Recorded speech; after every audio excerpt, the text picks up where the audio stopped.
할렐루야, 할렐루야. 이 예배에 참석하신 여러분들 주님의 이름으로 축복합니다. 오랜만에 우리 가족들도 오신 것 같아요. 못 보시던 분들이 오셔서 너무 반가운 것 같습니다. 우리 좌우 앞에 한번 보시죠. 누가 왔는지. 저 집 왔네? 우리 반갑게 한번 인사해볼까요? 손을 흔들어 가면서 인사해볼까요? 잘 오셨습니다. 반갑습니다. 예. 아유, 저 집 아들 왔다. 이러면서.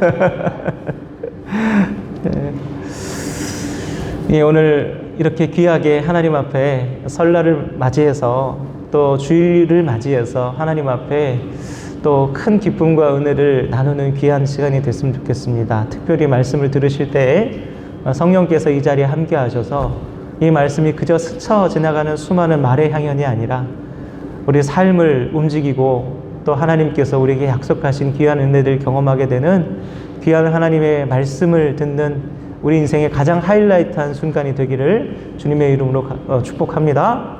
예, 아멘. 감사합니다. 성도 여러분, 깨진 유리창 이론에 대해서 아십니까? 이 이론은 미국의 범죄학자 제임스 윌슨과 조지 켈링이 발표한 이론입니다. 깨진 유리창을 계속 방치를 하면 지나가는 행인들이 이거 버려진 건물이구나 라는 생각을 하면서 거기에 쓰레기를 하나씩 둘씩 버린다는 거예요. 그러면 얼마 안 가서 자연스럽게 그 장소가 범죄의 온상이 되어버린다는 이론이 바로 깨진 유리창 이론입니다. 이 이론에 근거해서 1994년에 당시 뉴욕시장 루돌프 줄리안이라는 사람이 높은 범죄로 인해서 몸살을 앓던 이 맨하튼을 가족적인 도시로 만들기 위해 대대적인 행정 조치를 취했습니다. 지하철의 벽에 막 그려진 낙서들, 그리고 무임승차, 또 길거리 성매매와 경범죄 등을 딱 단속하기 시작했어요. 이러한 조치 초기에 많은 시민들과 언론들이 강력범죄는 손도 못 대고 무슨 자범들이나 잡거나 시답지 않은 일에 행정력과 예산을 낭비한다고 연일 이 시장을 비난했습니다. 그럼에도 불구하고 이 시장이 굴하지 않고 기자회견을 통해서 자신의 의지를 다음과 같이 밝혔습니다. 우리 시 당국이 빨간불에 길 건너는 사람을 막을 수 없다면 강도 또한 막을 수 없을 것입니다. 이러한 조치들의 결과는 여러분 어땠을까요?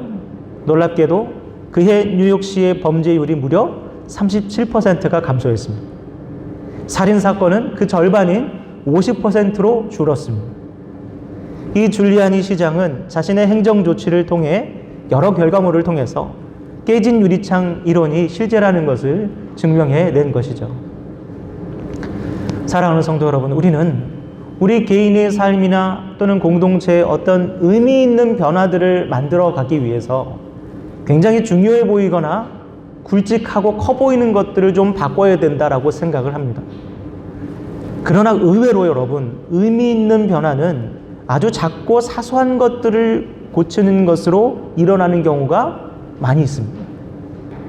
또 역으로 아주 작고 사소한 것도 개선되지 않으면 큰 것을 바꾼다는 것은 매우 어려운 일일 수도 있다는 거예요. 우리 주님께서도 그와 같은 맥락의 말씀을 하신 바가 있습니다. 아니, 사실 굉장히 자주 말씀하셨어요. 여러분이 아시는지 모르겠지만 특별히 지극히 작은 것에 충성된 자는 큰 것에도 충성되고 지극히 작은 것에 불의한 자는 큰 것에도 불의하니라. 아까 읽으신 말씀이잖아요. 이 본문 말씀인 불의한 청지기의 비유의 결론의 말씀이 바로 이 말씀인데 여기서도 마찬가지로 주님 작은 것에 대해서 말씀하셨습니다.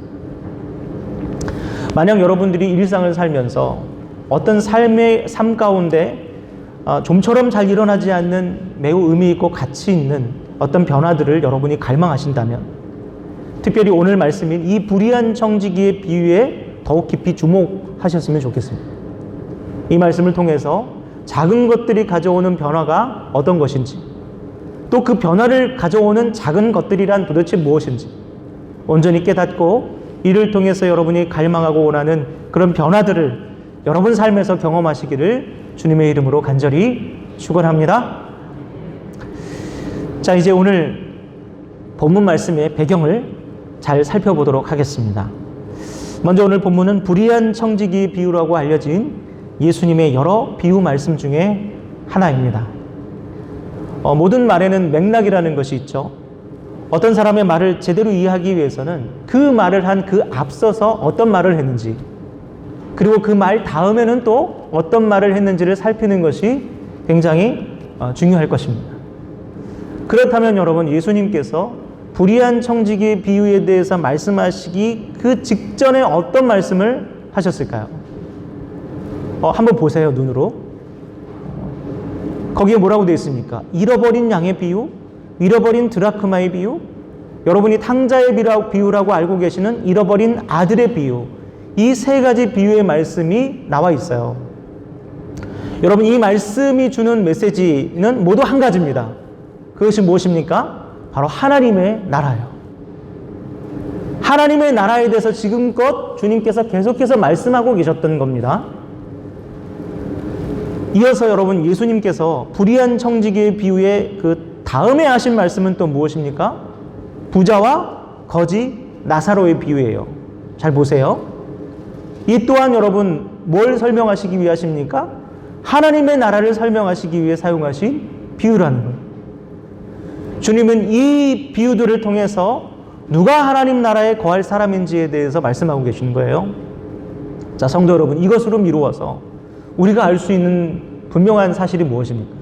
그것은 불의한 청지기의 비유는 무엇에 대한 말씀이다? 무엇에 대한 말씀이다? 하나님의 나라에 대한 말씀입니다. 여러분, 이와 같은 이해를 가지고 이 불의한 청지기의 비유를 보셔야 이 말씀이 이해가 되는 거예요. 여러분, 하나님의 나라는 어떤 것인가? 그 질문을 여러분 마음속에 품고 하나님 말씀을 계속해서 보도록 하겠습니다. 자, 먼저 오늘 본문 1절에서 2절 말씀을 다 같이 함께 읽어볼까요? 자, 읽겠습니다. 시작. 또한 제자들에게 이르시되 어떤 부자에게 청지기가 있는데 그가 주인의 소유를 낭비한다는 말이 그 주인에게 들린지라. 주인이 그를 불러 이르되 내가 내게 대하여 들은 이 말이 어찌 됨이냐. 내가 보던 일을 세마라. 청지기 직무를 계속하지 못하리라 하니. 아멘. 예수님 당시에 한 집안의 청지기는 종이나 노예와는 달랐습니다. 매우 부유한 집주인과 고용계약을 한 재무관리자가 바로 청지기예요. 그래서 주인이 자신의 재산과 소유에 대한 권리를 이 청지기에게 위임하면 청지기는 그것을 가지고 그 방대한 그 가게 운영을 위해서 자산과 주인의 인력 등을 적절히 분배하고 관리하는 역할을 감당하는 겁니다. 능력이 있어야 할 수 있는 것이 청지기였어요. 여러분, 이 청지기를 헬라어로 오이코모노스라고 합니다. 여기서 여러분이 잘 알고 계시는 이코노미, 뭐죠? 경제라는 말이 파생됐어요. 따라서 경제라는 원 개념은 청지기로서 맡겨진 것을 관리한다라는 의미를 가지고 있는 겁니다. 여러분, 이것을 통해서 우리가 알 수 있는 것은 우리가 이 땅에서 누리고 있는 모든 것은 사실 주인으로부터 위탁받은 것이라는, 우리는 그것을 관리하는 재무 관리자라는 사실이에요. 그렇기 때문에 성도는 자신에게 속한 자산을 오롯이 내 것이라고 착각함으로 자신을 위해 남용하거나 오용해서는 안 된다는 것을 우리에게 이 말씀을 통해서 보여주고 있어요. 주신 것이 아니라 맡기신 것, 이것이 우리가 가진 모든 자산의 영적인 의미라는 사실을 여러분 기억하셔야 돼요. 그게 성도의 모습입니다. 2절 말씀에서 주인이 내가 보던 일을 이제 셈하라 라고 말씀하고 있어요. 이 말씀은 청지기에게 장부를 가지고 와서 내 결백을 증명하라 라는 그런 말이 아니에요. 이미 이 불의한 청지기는 실직을 하는 것이 기정사실입니다. 너는 이 집 끝났어. 해고될 거야. 다만 주인은 빨리 다른 청지기를 구해서 인수인계를 하기 위해 이 불의한 청지기에게 그동안 업무를 정리할 시간을 잠깐 준 겁니다. 며칠 안 남았어요. 이 잘릴 시간. 난리가 났습니다. 식구들과 함께 길바닥에 나 앉아야 될 위기에 처했어요. 사랑하는 성도 여러분, 이 말씀을 통해서 주님께서 우리에게 깨우치시고자 하시는 바가 무엇일까요? 그것은 바로 이 말씀을 듣고 있는 우리 모두가 불의한 청지기처럼 지금 살고 있다라고 말씀하시는 거예요. 너희의 재산이, 너희의 시간이, 너희의 열정과 기회가 마치 너희 것인 것처럼 착각하며 너희 것인 양 지금 너희들이 사용하고 살고 있다. 그 현실을 자각하게 해주시는 말씀입니다. 여러분, 이를 뒷받침하는 가장 명징한 예 중에 하나가 바로 여러분 잘 아시는 왕후 에스더의 삶입니다. 에스더는 만국인 유다의 포로 출신 여인입니다. 포로 출신 여인인데 놀랍게도 전 세계를 제패한 페르시아 제국의 왕인 아하수에로 왕의 왕비로 간택이 되는 기적을 경험해요. 이략 부귀 영화를 누리게 된 거예요. 그 과정이 마치 한편의 아름다운 드라마 같습니다. 그러나 여러분, 이 이야기는 그래서 잘 먹고 잘 살았더라 라고 하는 개인의 해피엔딩으로 끝나지 않는다는 거예요. 왕의 오른팔인 하만의 계략으로 동포 유대인들이 멸망의 위기에 처했습니다. 그러자 그의 삼촌인 모르드게가 에스더를 찾아와서 이렇게 얘기합니다. 함께 보시겠습니까? 말씀 있죠? 다 같이 읽습니다. 시작. 이때에 내가 만일 잠잠하여 말이 없으면 유다인은 다른 데로 말미암아 노임과 구원을 얻으려니와 너와 내 아버지의 집은 멸망하리라. 내가 왕후의 자리를 얻은 것이 이때를 위함이 아닌지 누가 알겠느냐. 아멘. 이때를 위함이 아닌지. 아니 무슨 유다 동포가 자기가 왕비 되는데 도움을 준 게 있습니까? 오롯이 자기 때문에 자기가 올라간 거 아닙니까? 그렇게 생각할 수 있죠. 그런데 모르드게가 뭐라고 얘기합니까? 네가 왕후가 된 것이 이때를 위함이 아니겠냐. 너희 권력이, 너희 권세가 바로 이때 사용하라고 주어진 것이 아니겠느냐. 그렇게 도전하는 거예요.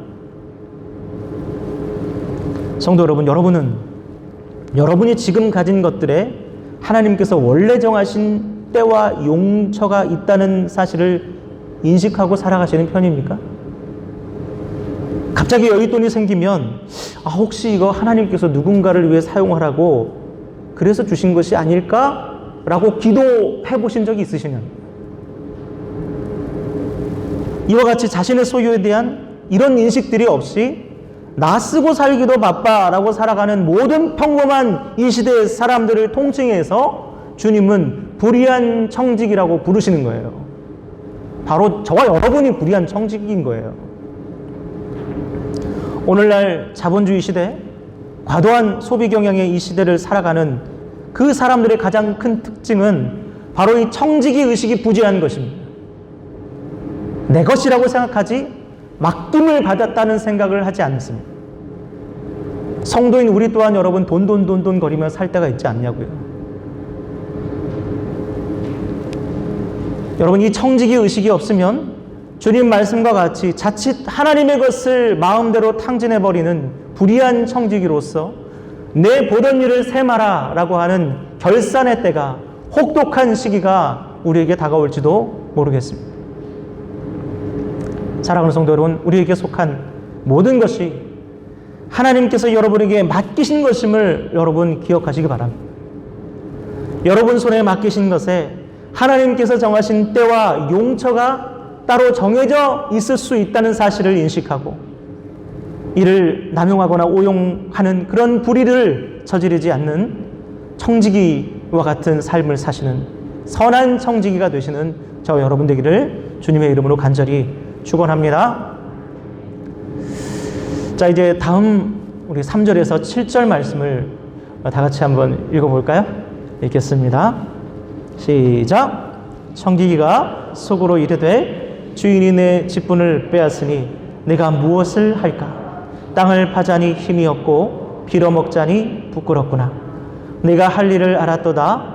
이렇게 하면 직분을 빼앗긴 후에 사람들이 나를 자기 집으로 영접하리라 하고 주인에게 빚진 자를 일일이 불러다가 먼저 온 자에게 이르되 내 주인에게 얼마나 빚졌느냐?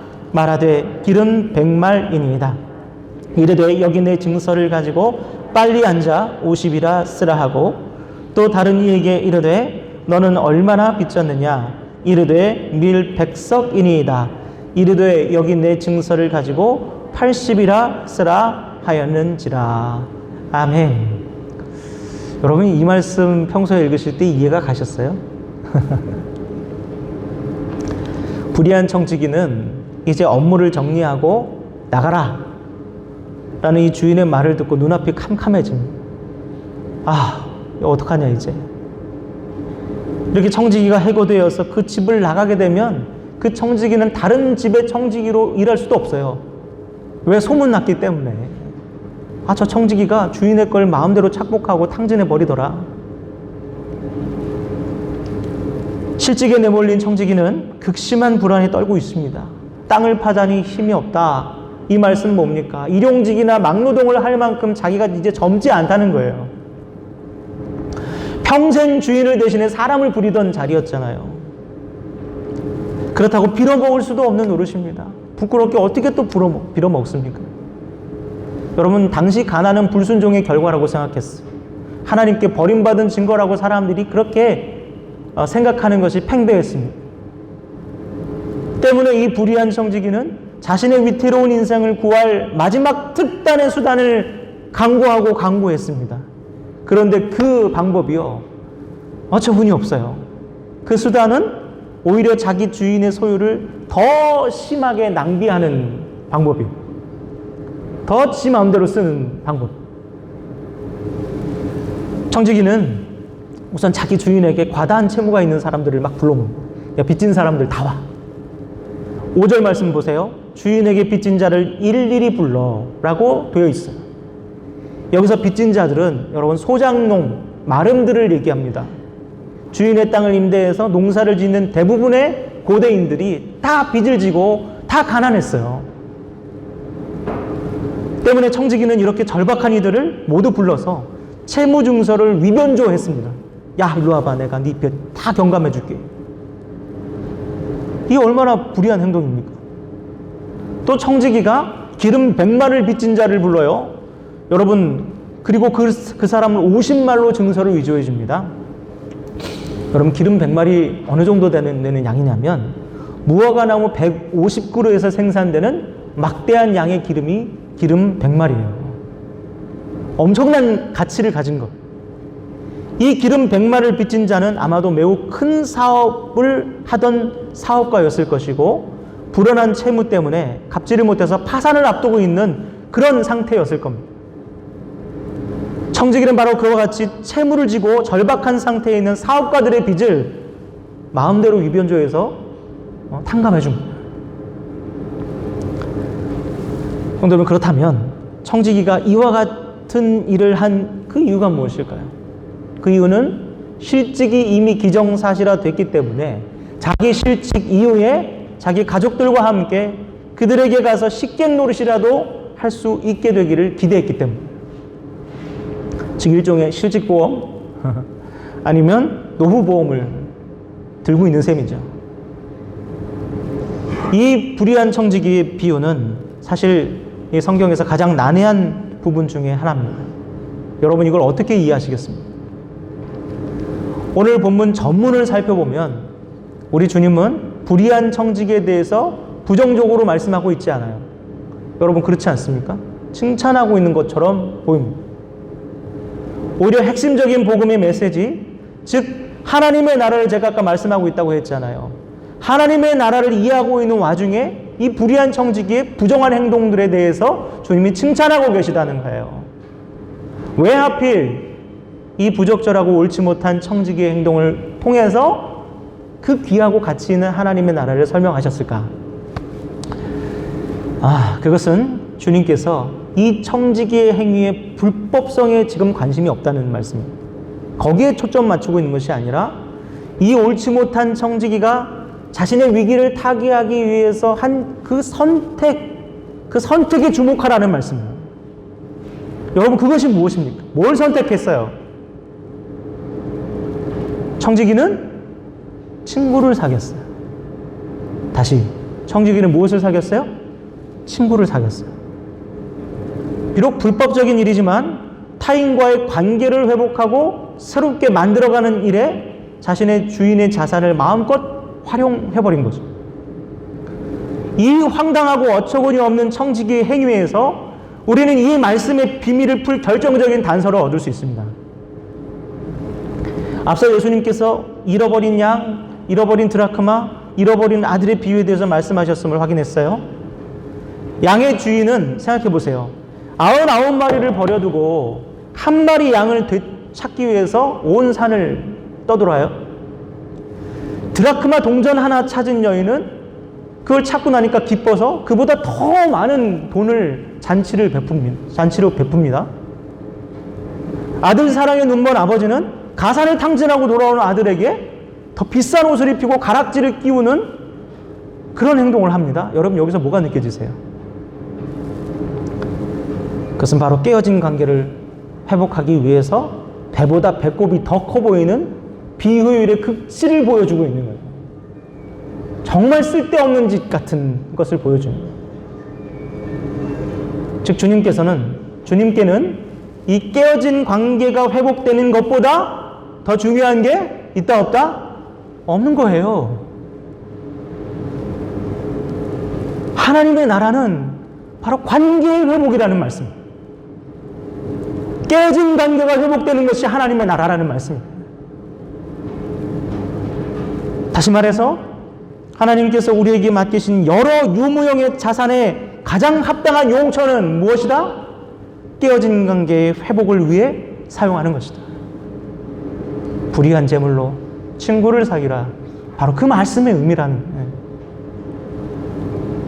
하나님과 사람 사이에, 또 사람과 사람 사이에 깨어진 관계를 회복하기 위해서 주님께서 맡기신 모든 것을 다 쏟아 활용하는 그 비효율의 극치가 바로 하나님의 나라다.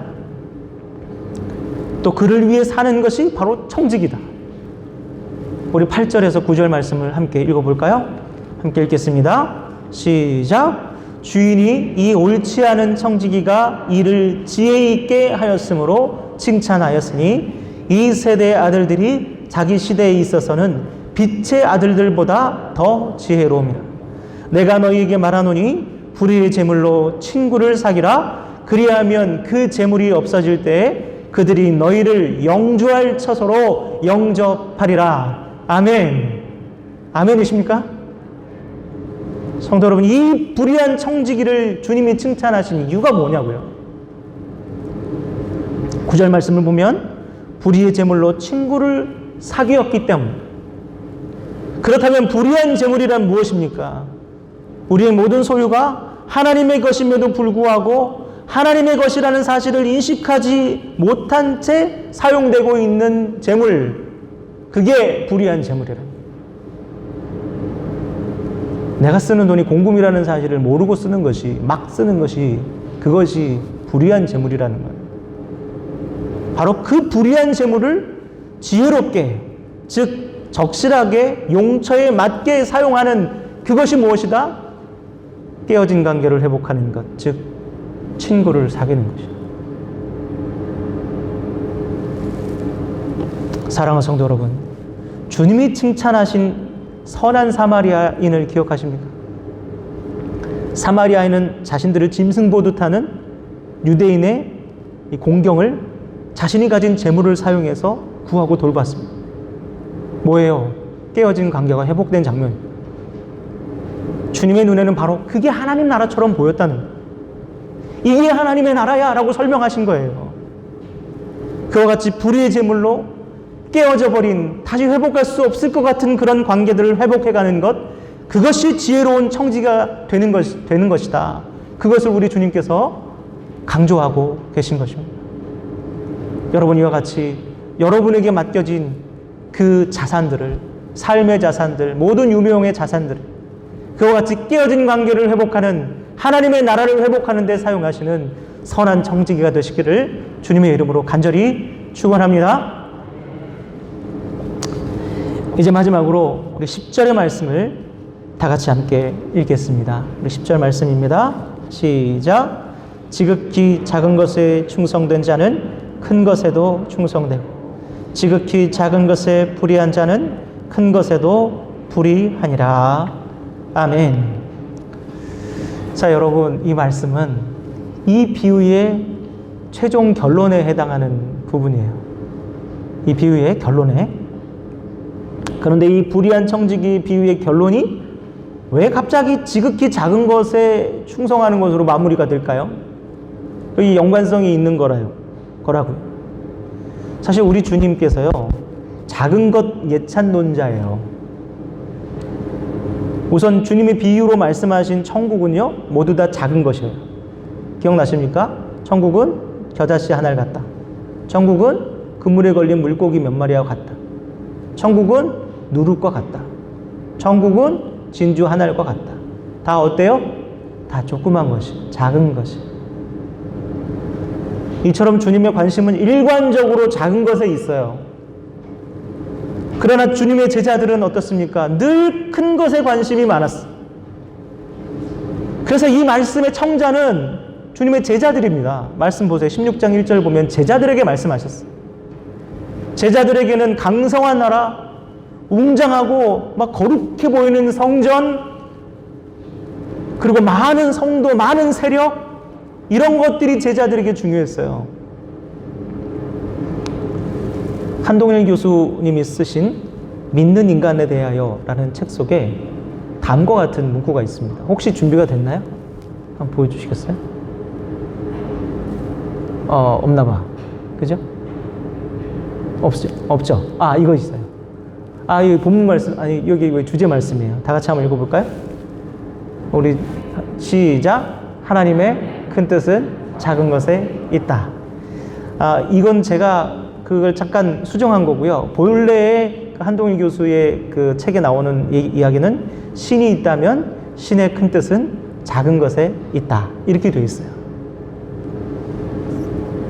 마태복음 18장 10절 말씀을 보면 주님께서 이렇게 말씀하시죠. 너희 중에 가장 작은 자에게 한 것이 바로 내게 한 것이다. 제가 굉장히 사랑하는 말씀이에요. 왜 그럴까요? 제가 작은 자이기 때문에. 주님이 말씀하신 이 작다는 말은 헬라어로 미크론이라고 해요. 여기에서 초소형을 의미하는 마이크론이라는 말이 나왔습니다. 즉 작다는 것은 사소하고 보잘것없어 보이고 쓸모없어 보이는 것들을 의미해요. 이렇게 주님의 하나님의 나라는 대부분 사람들에게 매우 사소해 보이고 보잘것없어 보이고 쓸모없어 보이는 것들과 강력하게 연결되어 있어요. 굉장히 강력한 연결이에요. 작은 것과 주님의 나라는 엄청난 연관성이 있습니다. 여러분, 이것이 바로 그리고 복음이에요. 오늘 본문에서도 이 불의한 청지기가 자신에게 닥친 일생일대의 이 위기를 극복한 그 방법이 무엇입니까? 주인의 재물로 친구를 사귄 것. 주인의 재물을 통해서 몰래 뭐 강남에 있는 빌딩을 샀다거나 아니면 사업 미천을 삼았다거나 한 것이 아니에요. 웃기지 않습니까? 그 거액의 재물을 가지고 삥땅을 치려면 좀 제대로 치지 친구를 사귀었다는 거예요. 친구를. 여러분, 이 사실 우리에게 얘기해 주는 것은 주님께서 하나님 나라를 설명하시기 위해서 일부러 만든 비유이기 때문에 좀 이상한 거예요. 우리가 하찮게 생각하는 그 깨어진 관계를 회복하는 일이 바로 지극히 작은 것, 사소해 보이는 것 같은 그 일이 우리 성도를 영주할 처소, 하나님의 나라로 인도한다. 이것이 이 비유를 통한 주님의 메시지예요. 사랑하는 성도 여러분, 성도는 하나님의 뜻을 이루기 위해 아주 크고 위대한 일을 할 필요가 없습니다. 여러분, 위대한 무슨 말씀 이렇게 설교자가 될 필요가 없어요. 우리 주님에게는요, 많은 봉사와 헌신, 수고를 마다하지 않는 것 어쩌면 그다지 중요하지 않을 수 있습니다. 여러분은 어떻게 생각하시는지 몰라도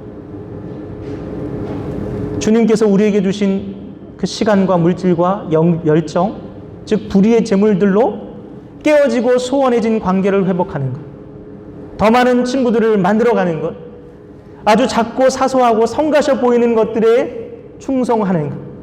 주님은 바로 그것 위에 하나님의 나라를 선언하고 계시는 거예요. 작은 것에 하나님의 나라를 선포하시는 거예요. 그것이 주님의 복음입니다.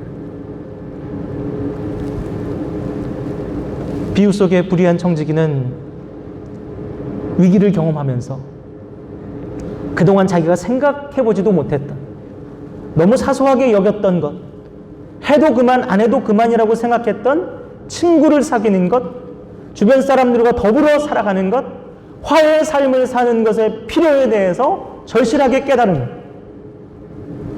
그리고 그것이 바로 자신을 구원할 것이라는 것을 알게 된 것, 이게 바로 주님의 메시지라는 거예요. 그리고 주님께서는 바로 그러한 모습을 칭찬하신 것입니다.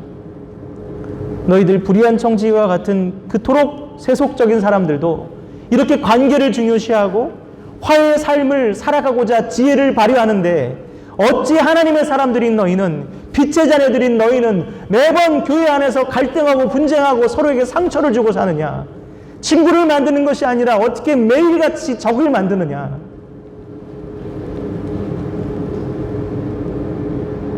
이게 주님께서 그토록 하고 싶으신 말씀이라는 거예요.